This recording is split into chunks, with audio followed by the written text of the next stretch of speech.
What is going on, social media, family, grindpreneur nation? Corey Brim of Sugar Rim Bar, and I am here with my good friend. And when I come on here, you always hear me saying that I always got a good friend. This is my good friend. No, this is my good friend. We go back like Cadillacs. Tommy Bateman, what's going on, Tommy?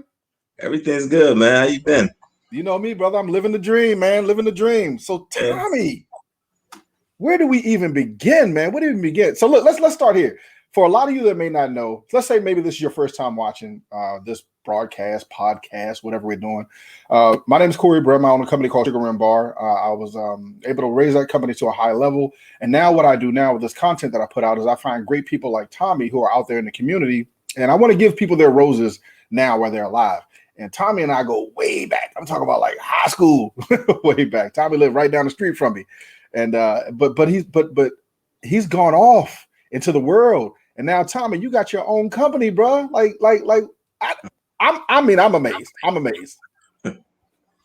I'm just as amazed as you, brother. Anybody that gets up in the morning, 5 a.m. and works until 10, 11 o'clock grinding for themselves, there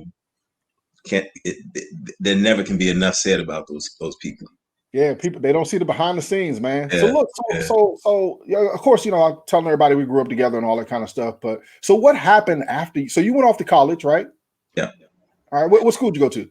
I went to Cheney University. It's about 20 minutes outside of Philadelphia. Shout out to Cheney. Yeah. First black HBCU, by the way. So all those people that keep saying Lincoln, just Google it. What's the first HBCU? You gotta put it out there on them, right? Exactly. So how did the business start? Did you start the business right out the college, or did you went the traditional route? You got a degree. You thought this was going to be it? Yeah. So you know how our parents were, Corey. Growing up, it was one of those things. You either went to trade school, or you went to college, and you look for a job that was going to pay you a decent amount of money. Until retirement, until 65 years old. So, that's what I was working with when I went to college. I actually came out with a criminal justice degree. I was parole officer in DC for about 9 years. And my first year in, one of the other parole officers, I would get back to the office because as a parole officer back then, you had 4 field days, which means you'd be in the field 4 days out of the week and 1 office day to come in and do your reports. So on my field days, I would be done by midday, 1 o'clock at the latest. And when I would get back to the office, I remember it like yesterday. One of my good friends, he was a mentor of mine while I was at parole. He actually told me, "Stop coming back to the office. You're making us all look bad. Go get a part-time job." So I actually was looking for a part-time job, and I ran across an infomercial that said you want to make X amount of dollars at in your spare time. So the infomercial was a Carlton Sheets commercial, and I actually purchased the course. I was 23 years old at the time. I purchased that course, and I read it back and forward probably about 3 times before I realized this mess doesn't work here. It's not the market where the techniques in that program would work here in DC. But what I did get out of that was the lingo, the creative thinking, that you can, certain strategies and things that you'll need when you're talking to bankers and things like that, from that course. And I was able to actually put that together. And start a part-time job buying rental property. And for 9 years, after my 9th year, the parole board actually was hindering me from actually making the kind of money that I should have been making in real estate. So I left the parole board and chased my dreams. And hold on, years later. Pause, brother. Because we cannot, as entrepreneurs, as grindpreneurs, you can't speed past that point, because a lot of people that watch these videos, whether it be on YouTube or other outlets or social media, there is that pivotal point, right, where you're at your 9-to-5 job, and this is your paycheck, right? This right. How you eating every day, right? So how do you make that decision? What or even like talk about what you went through that led you to the point where you were like, you know what, I'm out.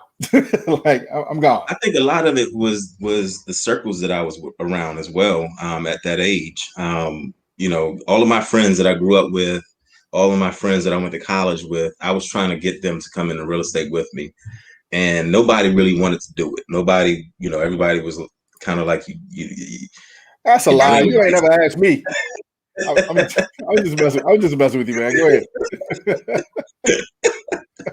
But so I kind of just grinded it on my own. Even my parents, they were kind of like, "You're crazy. You're going to leave your 9-to-5 job. You're leaving a job in law enforcement where you can retire when you're 50 years old and still get a pension and still go out and do real estate later."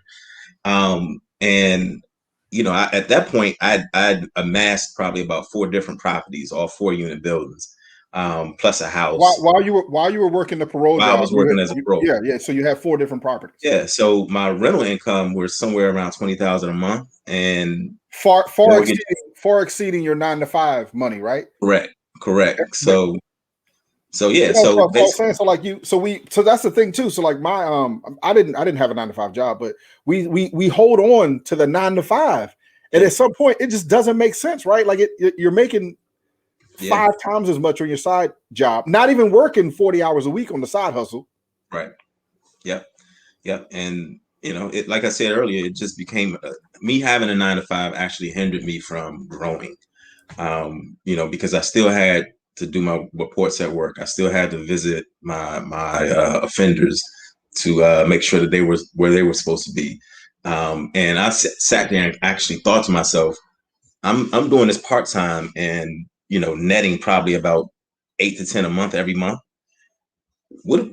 What's the problem? Why wouldn't I do this full time and kind of blow this up? So I took a leap of faith, against the better judgment of my parents. My parents was pissed at me because they actually sent me to college. So I came out of college debt free, and that's important. I tell this to my kids now because they all went to college debt free, and I said I expect you guys to repay me by doing that for your kids. Because we're gonna have a whole nother podcast on financial management, man. Because like my kids too, they were fortunate enough that I just didn't want them. I couldn't pay $200,000, man, because that's what college is now. It's $200,000, and I didn't want them. I didn't necessarily have a way or a means for them to go, and I was like, look, y'all can't come out of here with this debt because you're never gonna. I saw what was happening to my friends now at 40. And they're still dealing with college debt. And I was like, you can't do it. Y'all got to get some scholarships. And thank God they did. But that's definitely something we need to definitely encourage and push more on our children. Yeah. So, of course, I'm 29 years old at the time, going into my 30th year of living. And just 8-9 years ago, my parents pushed me out of college, and they're like, we wasted $100 and something thousand on you to go to college just for you to come out and quit your job. My mother literally cried. So, I kind of had to be my own man and just said, yeah, I'm gone. I can't do it anymore. So, but our parents, but it was a different world though, Tommy. Like, we talk about this stuff too. Like our parents came from that world of you work, you get a good job. You get a house, you get a family, you work that job provides, you retire from that job, you then send your kids through that same cycle, get a job, and it's just a different world from when they grew up in. And nothing wrong. I mean, that's where they live. But for us, that's not our reality. You can't stay at a job and retire for 40 years, and how can you even afford the house? Yeah. Yeah. So. Yeah. All right, so how do you begin the Bateman builds? Where does that even come in at? That came in, I would say maybe about 10 to 12 years ago now. I think we were in 2021. That probably started around 2008.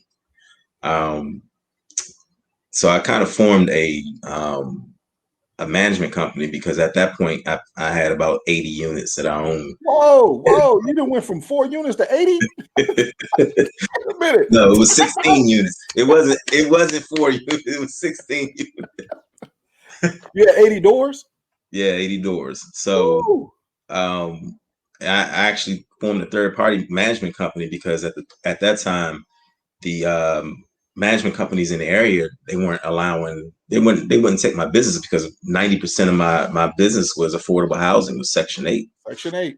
So They didn't want to yeah, deal with it. they didn't want to deal with it. So it kind of forced me into third party management. You know, the only way I can kind of afford to hire a staff is to actually bring other people's properties in with me. So today I manage probably about 700 to 800 units, something like that. Thomas Bateman, you have 7. You know what? I'm about to end this recording right now. You So just yeah, over there slowly building an empire. Yeah, so that kind of afforded me the time to actually come out and start developing property. Right. Because I had to hire a staff. I have a staff of about 20 employees. Can't do it alone. No man is an island, brother. I try to tell Yeah, people all the time. You can't eat the elephant one bite at a time. yeah. So they deal with the day-to-day operations of management for me, while I'm out here buying houses, fixing them up, selling them. And when times like this, like right now, it's slow for me because it seems like the market is so hot. Yeah. It's even hard for me to get a house Yeah. to renovate. So I'll still use my crews to renovate other people's houses as a contractor. I'm a licensed GC in the city as well. You got to pivot, man. You have to pivot. Yeah. People, they like, so even like me, like I always use myself as an example. I built my business, high level business, bringing in the money, and then pandemic happens. Yeah. My legs get knocked out from under me. No business. I see a lot of people who like for this past year, they haven't pivoted. Like you have to prepare for these times, right? Like even if the pandemic wasn't happening, you still had systems and things in place just in case, right? Like you have to have that backup plan just in case something doesn't go right. Yeah.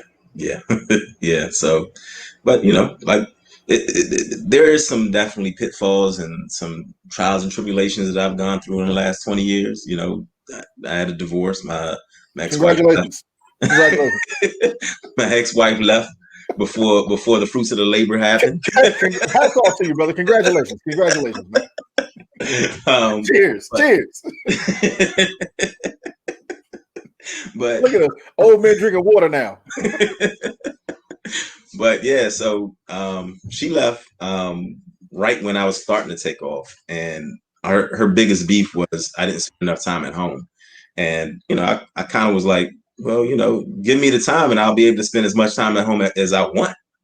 Right now I'm you talking to a 25-year-old full of energy and have seen real money at this point. So at that point I had a goal to quit my job by the time I was 30. My goal happened, and also she quit me by the time I was 30. So so it didn't work out. And I ended up having the judge did me dirty. So she left me as a single dad. So the times that I would have been able to hit the streets definitely were slowed up because I had to get home by a certain time. Because daycare, you had to have your child by 6:30 or. Look, man, I be trying to tell people they'll understand that back in the day. Man, I don't know if it's my kids are older. I don't know if it's the same now, but dude, you had to be there. If you didn't show up at 6, it was $20 a minute. Yeah. Yeah. So, so I had a lot of hurdles that I had to leap to get to where I am today. But it was one of those things where let me pause you right there. So that's another pivotal point, and that's another pivotal point in entrepreneur life, right? I've interviewed a lot of people, done a lot of interviews myself, but I think we all share that same commonality where there was just a moment in your life, and I don't know if that was that moment for you, and it wasn't that you had given up. It's just that you had exhausted kind of like all your, you were at the bottom, and then the only way to go is up, right? So right. There's a moment where it could either make you or break you. So what in you, and maybe you always had it in you, but what in that moment made you want to dig in deeper? Because that's kind of what I want to drill down into, because some entrepreneurs, that's when they give up.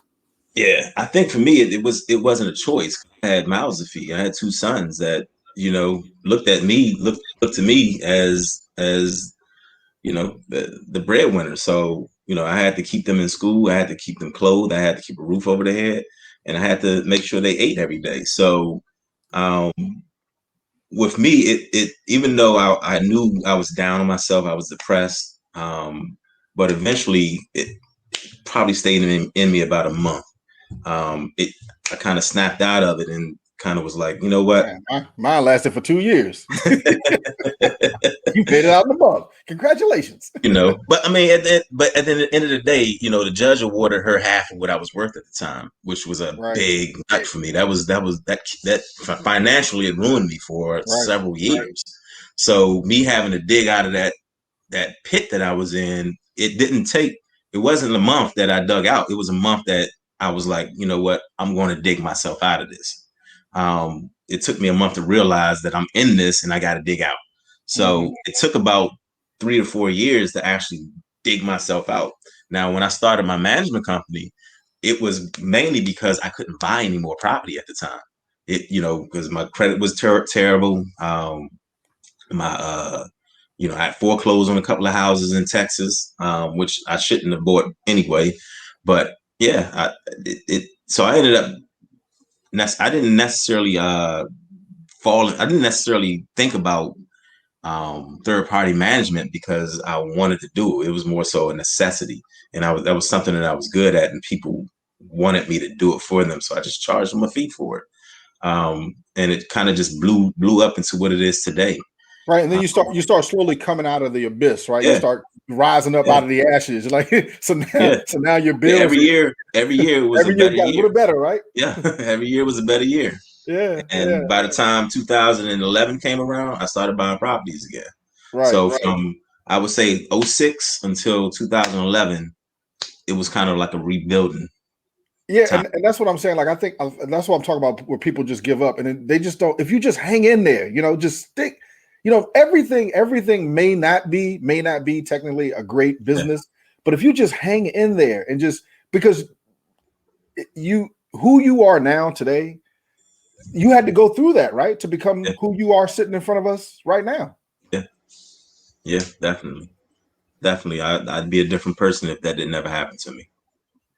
All right, so you got the management company. So how would, let's say someone's watching this, how would they go about, maybe, you don't have to give your secret sauce of what you do, but there's people out there and they've gone to the seminars and they've bought all the books and they've watched all the YouTube videos. They have analysis paralysis. They've researched themselves to death. What do they need to do to jump? Um, I would say trust your instincts. One of the things that I always see with my mentees nowadays, they're always questioning themselves. They'll come to me and about 3 different times on a deal that makes sense to me the first time they brought it to me. And the second time they'll see something else that says, well, this says this, but look at your numbers. What do your numbers say?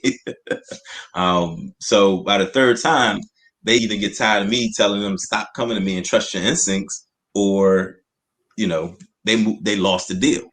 So um, that's the biggest flaw that I see that most people in real estate or trying to real estate have, is getting over that first hurdle of actually buying something.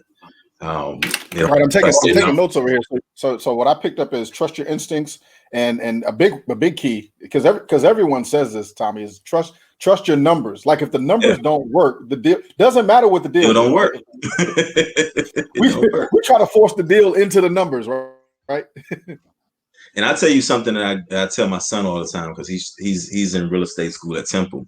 Um, he actually is coming out this May, and one of the things that he works on with me during the summertime is evaluating deals.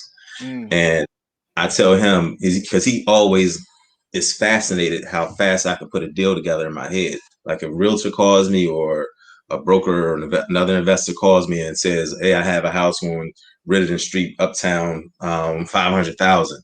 And I first thing I said was the square footage, um, and then how many bedrooms, is it a basement, all those type of things. And before I'm off the call, I'm able to tell that person, yeah, I want it, or no, I don't.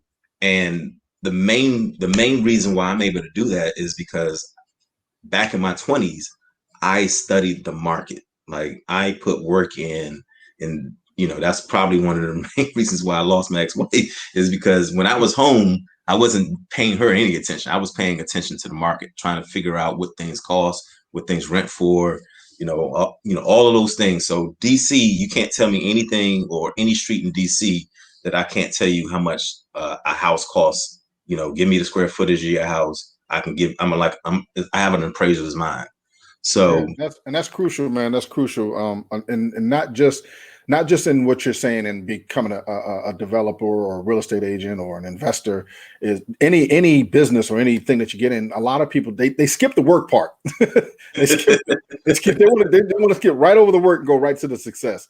And I always say that the only place that work the only time success comes before work is in a dictionary. It's the only place you're gonna find it. Yeah, you got to get out here and this it's a contact sport, man. You're going to get hit in the mouth. Like you're going to get out here. You're going to put some money into a property. You're going to think that it's supposed to be $40,000 and it's going to be 50. Yeah. It's going to be 60. That still happens to me. All that the time. Still happens to me. It's always something that you just did not see when you did it. But at the end of the day, if you do your property nice enough, you'll get the return on it too. So I always went into things with certain numbers, but I'm ultra conservative with my numbers. So I know when the mishaps happen, I'm still within my budget. So So let's give somebody like a free. I don't know if you're comfortable with doing this, but isn't there like a free formula that you're supposed to use, your ARV versus your renovations? I don't know. Everybody has a different formula. Mine's is I like. So put it like this. My formula in my head is what my costs are. My cost in most places, I'm building for about 150 a square foot. So if it's 1,000 square foot house, it's going to cost me 150,000 to build it. So, and this is most cases. This is where I'm just doing interior renovations. This doesn't mean that I'm gonna build it from the ground for 150. It's gonna be a lot more if I'm building it from the ground. But for interior renovation in DC, it's normally about 150 a square foot. And so I'll put that number on there. I'll put the number for realtors on there, which is normally about in the price of houses that I buy, it's about 100,000 with the first set of closing costs and the second set of closing costs. But the number is about 3. I normally do 4% for closing costs. And what else is there? The mortgage interest. So I do quick math in my head. So if I already know it's going to cost me 150 to build it, it's another 150 or 100,000 for closing costs. So that's 250. It's another 100,000 in what do you call it? Mortgage interest, and just soft costs like permits and things like that. So you're into it for about 350. So that's your number. So if somebody comes to you and says, "I have a house for 500,000, it's worth 900,000," that's only 400,000. So it's a $50,000 profit there. Right. But more than likely, when you get into it, it's always going to be something that happens that squeezes that profit. Right. So what I like to do is I won't go into a deal unless my numbers tell me that I can make 100,000 on the deal. Right. So that way, when I don't make the 100,000, at least whatever it was that I was going to make is maybe 80, maybe 70, or even 50. Right. So that's kind of how I do my formula. It's not anything kind of written on paper. I just do quick math in my head. Most deals that I do. Yeah, kind of just as long as it gets you in the ballpark, Yep. you kind of where you need to be at. All right, so look, so let's talk a little bit more about your company, right? So you created Bateman Builders. So kind of give me toss me up a soft elevator pitch. So what is Bateman Builders? What are y'all there doing? We do high-end renovations. That's pretty much our day to day. Either we're doing it for other people, or we're doing it for our own properties that we sell. So Most of the stuff that I do is on Capitol Hill. I would say Petworth, Palisades. I've Dude, done jobs at. where are people getting this money, man? I was in Southeast DC. I saw it had to be 900 square feet, maybe even smaller. That joint was like $2 million. Yeah, yeah. The thing is in DC, it's like the melting pot. You would think New York is like a big melting pot, but DC is right behind it. We have people moving here monthly from all over the world, and they're bringing their money from all over the world. So what I'm seeing, because we're from here, been here. It's every culture, every ethnicity, every economic status. But like people aren't, how we grew up. They're dude. It could be two people. They're six figures, both of them. No kids, maybe have a dog, maybe, right? But they got all that disposable income. I have a friend of mine. He was telling me it's the weirdest thing. He was telling me that he had two Harvard grad lawyers rent a 4-bedroom apartment from him in Northwest DC, and rent is about $6,000 a month for the apartment. And I kind of asked him, like, why wouldn't they just go buy a house? He says, well, they both just graduated from Harvard and they just got their first job here in the city. And, and I'm like, but they're each making $300,000 a year. They're making $600,000 a year. These kids they're not really into moving quickly. You know what I mean? It's not like it was for us or even our parents back in the day where everybody was looking to get married so quick and have kids so quick. Yeah, that's what I'm saying, man. Like it's just a different world, right? Yeah, it's definitely a different world. And why didn't all them nights we was going to the Mirage? Why didn't we buy up all that? Right? I think about that every time I'm down there. I'm like, all that money I spent down here, I could have just bought one shack. It's been set for life. It is like, I mean, look, if you guys are watching this, if you're not from the DC metro area, there's an entire. So in Southeast DC was probably during the 80s was the rough. I mean, you couldn't come in there if you had Maryland and Virginia plates, your car got shot up. You know what I'm saying? Like that's how bad it was back in the day. But we used to go to the club down there, the East Side, Mirage. It was like a third world country, just decimated. It looked like a desert town. That same location, and maybe Tommy, you can speak more to that. Like, what does that location look like today? Baseball field, they call it the Navy Yard now. Yeah. So it's definitely a cool hangout place for hippies, in my opinion. The Audi field, man. We did work over at the Audi. That was one of our last contracts before the pandemic happened. And I remember going down there, and I was like, dude, I used to party out here. Like this was like, you had to be careful where you parked your car out this joint, man. Yeah, and the same places. Like every time I drive by, it just cranes, and they're going up. And that was something in DC that they hadn't done for a long time. They're starting to go up now. Yeah. It's an amazing feel over there these days, man. I went past there over the summertime, even though it was COVID out. So I was thinking maybe I can grab a quick bite of food or something like that and get out of there real quick. Man, when I parked my car and jumped out and saw the crowd of people that was down there, I jumped right back in my car. I was like, yeah, I got to get out of here. So, all right. So look. So as a builder and as a sort of a leader and innovator, what do you think? In your opinion, what do you think is going to happen? Like, what's happening with like the moratorium and the housing? Like, I'm not putting your word out there. Like, you got the crystal ball. Like, you're gonna give the whole thing. But what do you think is going to happen when all this stuff? Because this bill has to come due. People got to pay their rent. More like landlords have got to pay. Like, you can't live free forever. Yeah. So there's two things that I want to say about that. One, it's not really affecting me as much because you're affordable housing. Yeah, I'm affordable housing, and my money. Yeah, look how you smile when you say that. Look how you smile when you say that. Like that ain't got nothing to do with me. I mean, it does, but it doesn't. But I definitely think that that landlords will win at the end of the day. It's you got to pay to live. it's no way around that. And the good thing about what the city's doing right now, there are programs that the landlord can actually apply for the back rent on behalf of their tenants. So I forget the name of it, but there's a program right now on DC's website, on DC Housing and Development's website, that you can actually pull down an application and actually go on there and pay and actually fill that application out, and that will actually apply on behalf of your tenant. And that's a major game changer right there. That should help a lot of landlords out.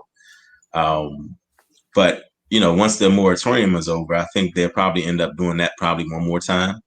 Just because they don't want a lot of homelessness in DC either. So they're putting a lot of money. Banks don't want to carry that. Banks are not in the real estate business. They don't want to carry that real estate.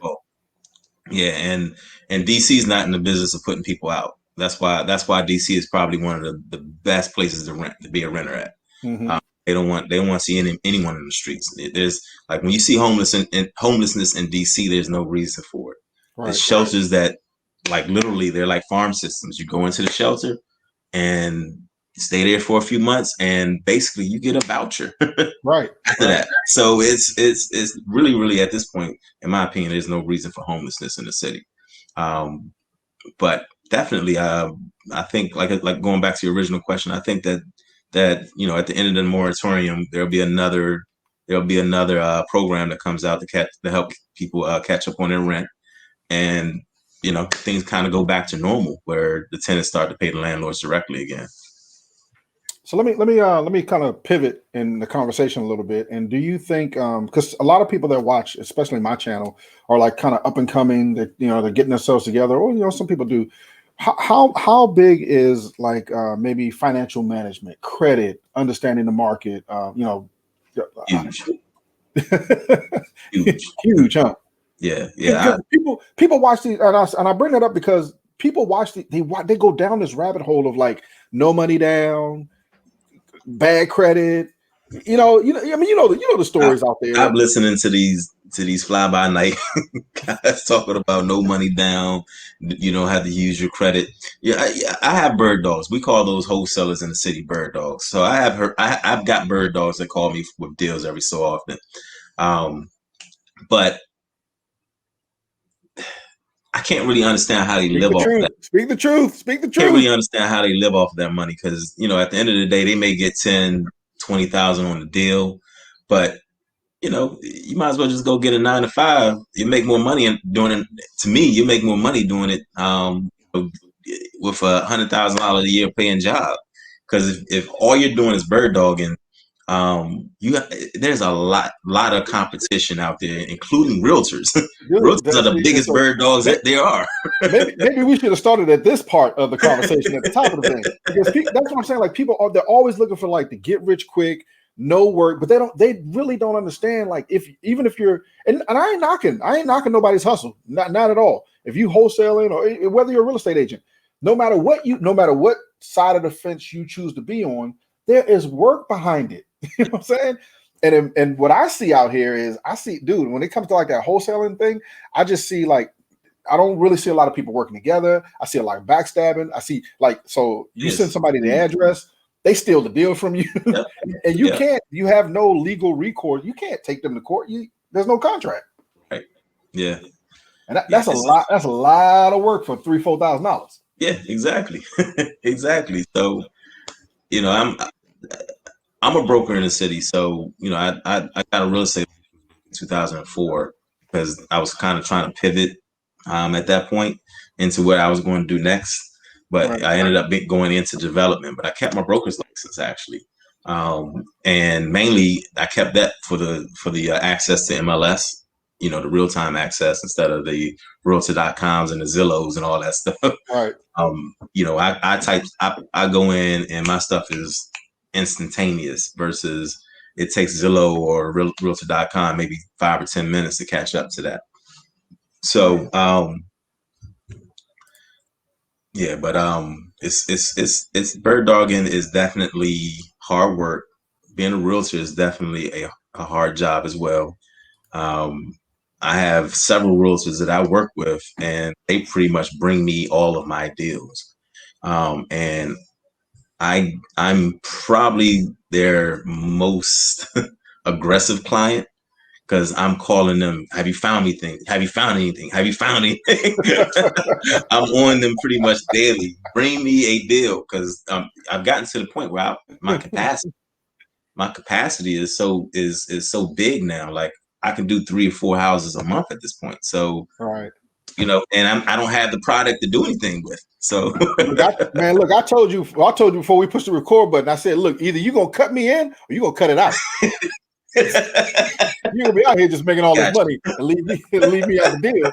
So I want people. I put this information out there because I want people to see that, like, say maybe someone like me, someone like you, that's out there grinding every day, that's hustling. Because also from the outside, a lot of people may think that the surface level, they may say, "Oh no, Tommy, you out there, you doing it, you getting it," but no, brother, you working every day, right? Like it's not. Nobody's giving you anything, right? They're not just handing you the deals. It's definitely something that it's a grind, definitely still. Only thing that I really don't work as much on is the management side of things. But this here, I'm in it day to day. I'm in the mud. I'm in the dirt.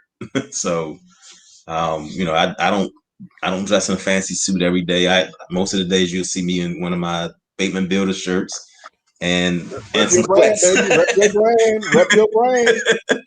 Because that's what I feel comfortable getting dirty in. And when I'm in these dirty job sites, I don't want to be in there in the HGTV suits. I don't see how these guys go on these job sites with these suits on and things like that, like you see on TV. Some of that stuff is just fake. Yeah, smoke and mirrors. It's all a magic show. Yeah. All right. So look. So I know something that's near and dear to your heart is mentoring. Because we talked about that too. So what's your give back, man? What are you doing? You can't just coast through this life all alone. I tell you, no man's an island. So where's your give back at? What are you doing to give back? So first, with mentoring, I always take college students that are in this area, at least, even Philadelphia. I have a few in Philadelphia too that I mentor, but guys who are trying to get in real estate and they actually have some seriousness about them. One of the guys, he actually opened up a daycare center in Philadelphia, and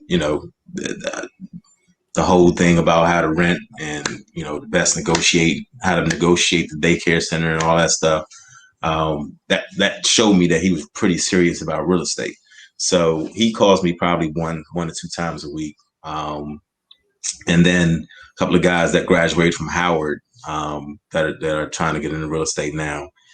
So it's one of those things where I kind of look back on this and I kind of tell myself there was guys that God set in my I guess path that helped me, and I didn't have to pay for anything to learn this. Those guys are kind of mentors of mine. So it's just one of those things where I'm totally against these seminars. These seminars are just robbing people. I have a good friend of mine who graduated college with me, who paid $30,000 for one of these seminars, and found out about it. I was like, you could have got all the crap plus more for free from me. Right. And he was like, well, I didn't realize how big you were in real estate. And I'm like, well, I don't really go around boasting about it either, right. but you're not putting up billboards. But I think us Black people, we probably should start talking more about what we do. Because at the end of the day, like for you, Corey, for instance, you talking about you gonna put me in a headlock. I didn't know all this about you.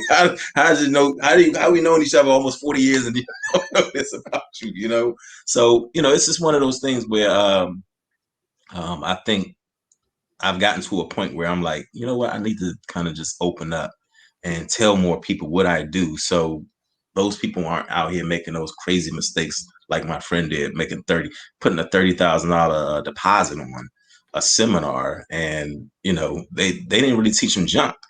They didn't teach them nothing, and he ended up still coming to me, and I still showed him how to buy a deal, renovate it, and sell it. And now that's all he does in the Philadelphia area. He buys and sells real estate just like me. Right. Quit his 9 to 5. He quit his 9 to 5 after 1 year doing it. I want hopefully like I said, hopefully what I'm carving out, or hopefully what I'm building is I've been doing this for 10 years, man, making videos. I was doing it on Facebook. Now this is all new to me, doing this, all this fancy stuff is kind of new to me. I was on Facebook way back in the day. I just didn't see us giving away just free game.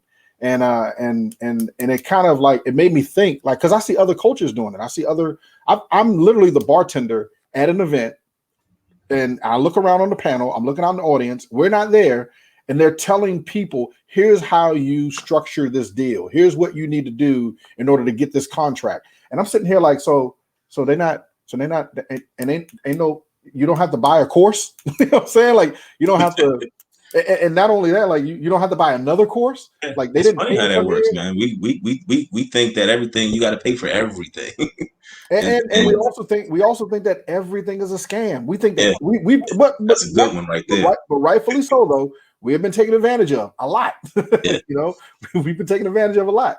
But we also have to realize in this time and age, I think that there's never been a time like we live right now because of technology. And if you harness this power, if you harness it the correct way, which hopefully I feel like I'm doing, and if we can share through this medium valuable content that people can use. And I'm not sitting here saying that you gave away the whole real estate game, but this is an avenue that people can contact you through. This is an avenue that maybe somebody can get motivated from through watching you speak. Maybe there's somebody out there who may be in a similar position that you were, and they've been on the fence and they don't know, they're straddling that thing. And they say, well, I just watched this video of this guy that grew up in DC, Maryland, DC, and he did the same thing I did. Now he's successful at it. You're leaving breadcrumbs to somebody that can go out and duplicate what you're doing. Right. I don't know, man. I be getting all passionate and stuff. I'm sorry, man. That's I think with age, that's what happens, man. I think when I hit around 39, 40 years old, I just stopped thinking me all the time. I started instantly thinking, what can I do to give back? What charities out there? Like, I joined the Manor Board, I think when I was 40 years old, and they're a nonprofit developer in the city. They build affordable housing. So that was kind of like a puzzle piece that. And you're on that other side too, where you actually not only are you developing and building the properties or whatever, you get to see a family moving into one of your properties who, if it had not been for you, where else would they have gone? Right? Where could they have? And there's nobody out there giving them an opportunity, right? Right, exactly. But I mean, maybe we all got to live somewhere. We all got to live somewhere. Like there's only certain landlords who will take a voucher holder. Like there's so many ways you can go. You can discriminate against a voucher holder in the city, which is illegal. You can't discriminate, but there's so many loopholes that you can use as far as the credit, income, all these things that you can use to deny a voucher holder. Most of those things I don't even check. Right, I don't even check. I kind of go off of my feel for you. You know what I mean? I kind of have a psychology degree. Yeah, that's 30 years in the game, though. Yeah. I don't want somebody to watch this video. I want somebody to watch this video and be like, Tommy said he can see their aura. No. That's 30 years of getting backstabbed, losing, winning. Yeah, absolutely. Imagine being in Vegas. You've been at the crap table for 30 years. You didn't learn some stuff over 30 years. Don't jump out there and think you Thomas Bateman, man. Don't you're gonna judge somebody. Get your whole life snatched away. Definitely. I think I learned that as a parole officer. So I was a professional person reader. So yeah, but we talk about that too, man. That's another great thing that you brought up is people. I learned this for myself, dude. I've had hundreds of jobs, man. I'm not even lying, hundreds of jobs. But all of those jobs literally were preparing me for this, like just running my own company. There's no way in the world 20 years ago I could run my own company. I wasn't in the right mind frame. I didn't have enough experience, didn't go through enough. So like you're saying, you being that parole officer prepared you for where you are now. And we should learn how to take little nuggets or learning things from each experience that we had, especially at our jobs. Yeah. Yeah, definitely. So that's one way I give back, mentoring, man, and my college, Cheney University. So what's Or next? there. What's next for Bateman Bills, man? What's next? What, now that I found out you own half of the city, what's next? Well, I'm trying to expand to different cities. I'm actually thinking about Philadelphia next. Um, I haven't decided whether or not it's going to be a rental portfolio, but definitely Bateman Builders is going to actually go up there and do the development, and it's just whether or not I'm going to actually sell it or keep it as rentals. So that's what's next. Powered by Sugar Rim Bar. Yeah. You think I'm joking? You ain't going nowhere now. I didn't pack together now. Tommy, you sunk in. You didn't sunk in. Hey, listen, man. Tommy used to live 3 houses down. I'm back, baby. Like, wherever you gonna be, right there. You ever see like remember Farnsworth Bentley with Diddy? with Diddy, yeah. Hey, but I will hold the umbrella. You need to get out the Maybach, Tommy? I'll hold the umbrella right there. Go ahead. Not letting you go, brother. So what other states are you operating in right now? Because I heard you said Texas at the I let them things go in Texas, man. Yeah. I'm one of these guys that I learned back then with the Texas deal that if I can't get to somewhere in 2 hours of drive, I don't want to touch it. Now, if I get to a point where it becomes a multi-billion-dollar business or something like that, and I can hire people in different, even like different like a Sunrise, type deal. Yeah, I'll do stuff like that. But other than that, Philadelphia is probably the furthest north I'm gonna go, and Richmond's probably the furthest south I'm gonna go. Staying away from Baltimore? I actually own 30 units in Baltimore. Baltimore is a good market. You just got to know what to buy. You can't. Man, my dad owns a house in Baltimore, dude, and it is the red tape is oh my god, yes, crazy. It is a lot of red tape. Crazy. And, I don't want to hang that on. I don't want to hang that on like that, but dude, it is Baltimore is just crazy, man. I never seen anything like Baltimore. Yeah, they from the type of tenants that you get in Baltimore to they still have a big drug epidemic. You get it from all around, man. Like I've never seen a space where you get it from literally like you getting it from the street, you getting it from you getting it from the neighbors, you getting it from the store, the corner store down the street, you getting it from the police, you getting it from the government, and it's just like, you know what? This $10,000 unit ain't really worth all this headache. Yeah, I try to tell my young mentees that as well, because their eyes get big with Baltimore. I can buy this for $5,000, put $10,000 in it. I got put a renter in there for $900. I got $900 cash flow coming in. Like, but you got a whole lot of headache too. That's the thing. Like you can just go buy a vending machine and make $900. Right. Just stick a vending machine in the laundromat, man. You ain't got to. The worst thing that happen is they can steal it. Just put some insurance on it. Yeah, man. So, all right. So look. So where can people find you? Let's say somebody's out there and they stuck around for this whole 50 minutes and they listen to us. Where can they find you, or what kind of information can they get from you to move forward in their decision, in their careers, and what they want to do with you? You can always. I have several ways of contacting me. My email is Tommy TOMMIE at BatemanBuilds.com. My business number is 202-505-6611, and also on Instagram, Bateman Builds. So yeah, those are the 3 ways you can contact me. Cool. I'm gonna put that up on the screen for you. I'll put the IG up there, man. We do IG Bateman Builds. All right, man. Well, man, look, man, I thank you, brother, because like I said, you're doing amazing things. Honestly, Tommy, I've known you for 40 years. I didn't know you would. I didn't even know you were out there doing all this stuff, man. I had no idea, man. I'm going. But it kind of goes back to and we forgot to talk about this as well. It kind of goes back to changing your circles. When I got out of college and I started doing this, I kind of started looking at the guys I was hanging around and not to say they were out there doing bad or nothing negative, brother. Nothing negative. They just weren't into what I was doing. So once I got into, like, one of my best friends, we met back in '99, and the day we met, we've talked since that every day. And it's almost every day about deals that we're doing. Right. So, and he's probably, like, you think I'm big, he's huge in the city. So, Right. Yeah, he's from sitting on the board of a bank, to owning. He used to own Smith Commons on H Street. So it's he's a pretty big guy in the city. And we both came from humble beginnings, and we both kind of taught each other this real estate game from 99 on out. So. Yeah, dude. I don't even know exactly when it may have happened for me. And I talk about it all the time. And look, we share a lot of the same mutual friends, and it ain't a stab in the back for them. Right. Just as people, anybody that's watching this, they got to understand that you are literally the sum total of the people that you hang around.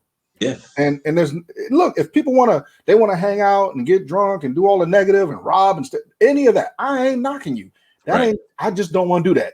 And then not only that, I started realizing the time, I still remember when we were in high school, you know what I'm saying? Like 20 years. You blink and 5 years goes by. You blink and 10 years. And so if you 5 years from now, I don't want to be in the same financial position.